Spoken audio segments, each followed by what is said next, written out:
भारत और रूस की बढ़ती ताकत ने अमेरिका को बेचैन कर दिया है। जो अमेरिका भारत को झुकाने की कोशिश में था, आज खुद घुटनों पर खड़ा है। फर्क बस इतना है कि कल तक रूस के सामने घुटने पर था और आज भारत के सामने है। भारत ने आजादी के बाद और आजादी से पहले कई देशों से रिश्ते बनाए, लेकिन जो दोस्ती रूस के साथ है वो शायद ही किसी और देश के साथ रही होगी। अमेरिका ने भारत से अपने फायदे के लिए, यूरोप ने भारत में दबाव बनाने के लिए और चीन ने पीठ पीछे धोखा देने के लिए भारत से दोस्ती की। लेकिन एक अकेला नाम है जिसने हमेशा भारत को संकट की घड़ी में सहारा दिया, और वो था रूस। रूस ही एक ऐसा देश है जो हर मुश्किल में भारत के साथ खड़ा रहा है, फिर चाहे मुश्किल कितनी भी बड़ी ही क्यों न रही हो। चीन में हुए एससीओ समिट की तस्वीरें देखकर पूरी दुनिया ये कह रही है कि 2025 का भारत किसी के रास्ते पर नहीं चलता, बल्कि अपना रास्ता खुद बनाता है। और ये तस्वीरें उसी की सबसे बड़ी गवाही देती हैं। भारत आज दुनिया की 5वीं सबसे बड़ी अर्थव्यवस्था है, जिसकी जीडीपी $4 ट्रिलियन पार कर चुकी है, और यही भारत की बढ़ती ताकत अमेरिका जैसे देशों को परेशान कर रही है। दुनिया के दो सबसे बड़े ताकतवर नेता एक मंच पर खड़े हैं। एक तरफ भारत का वो नेता है जिसने दुनिया को दिखा दिया है कि नया भारत झुकता नहीं है। दूसरी तरफ रूस के वो राष्ट्रपति हैं जिसके फैसले से पश्चिमी ताकतें कांप उठती हैं।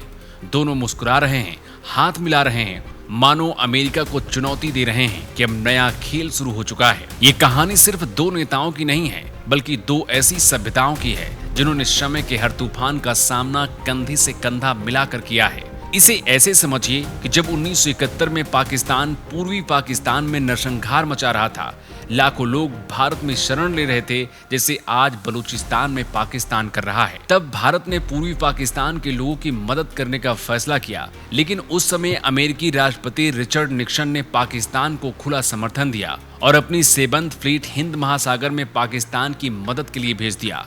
इरादा साफ था, भारत पर दबाव डालना। तब रूस ही था जिसने भारत का साथ देने के लिए अपना बेड़ा हिंद महासागर में उतार दिया था। यह अमेरिकी बेड़े को संदेश था कि भारत अकेला नहीं है। और आज जब अमेरिका और उसका गठबंधन एक बार फिर से एशिया की राजनीति को अपने कब्जे में करना चाहता है, तो मोदी और पुतिन का ये गठबंधन दुनिया के शक्ति समीकरण को पलटने का संदेश दे चुका है। ये ऐसी दोस्ती है जो सिर्फ रिश्तों की नहीं, बल्कि इरादों की ताकत पर बनी है।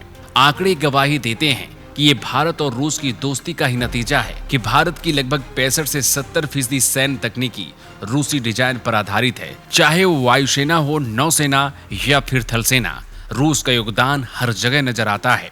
इतने बड़े पैमाने पर रक्षा सहयोग का नतीजा ही है कि भारत ने पश्चिमी दबाव के बावजूद भी रूस से संबंध मजबूत रखे। वैसे तो भारत और रूस के संबंध कई दशक पुराने हैं, लेकिन भारत और रूस के संबंधों में सबसे बड़ा बदलाव तब आया जब नरेंद्र मोदी भारत के प्रधानमंत्री बने। मोदी और पुतिन की केमिस्ट्री सिर्फ कूटनीतिक नहीं है, बल्कि रणनीतिक व्यक्तिगत विश्वास पर आधारित है। पिछले कुछ वर्षों में दोनों नेताओं ने 20 से अधिक बैठकें की हैं, जिनमें रक्षा, ऊर्जा, तकनीकी और स्पेस पर बड़े समझौते हुए हैं। ब्रिक्स और शंघाई सहयोग संगठन यानी एससीओ जैसे मंचों पर मोदी और पुतिन ने बार बार ये संदेश दिया है कि आज मल्टीपोलर वर्ल्ड की जरूरत है, न कि अमेरिका जैसे डिक्टेटर की, जो दुनिया के सभी देशों पर अपनी धाक जमाना चाहता है। व्यक्तिगत तौर पर पुतिन मोदी को मेक इन इंडिया का चैंपियन कहते हैं, जबकि मोदी पुतिन को भारत का सच्चा दोस्त बताते हैं। आज मोदी पुतिन की साझेदारी ने पश्चिमी देशों को असहज कर दिया है।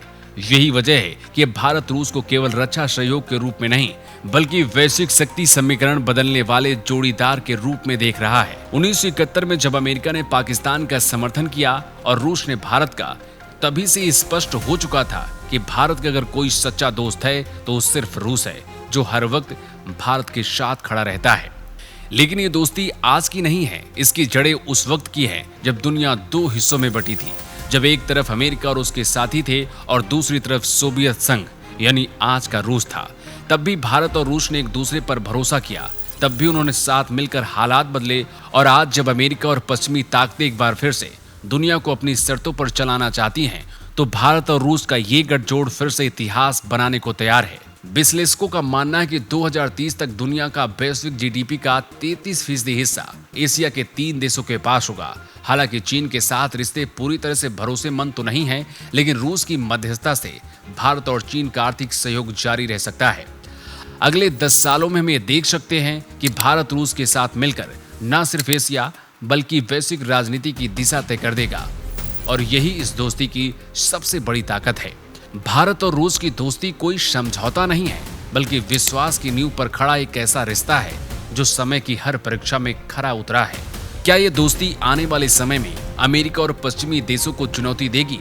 क्या भारत रूस की साझेदारी एशिया को नई वैश्विक शक्ति बना देगी?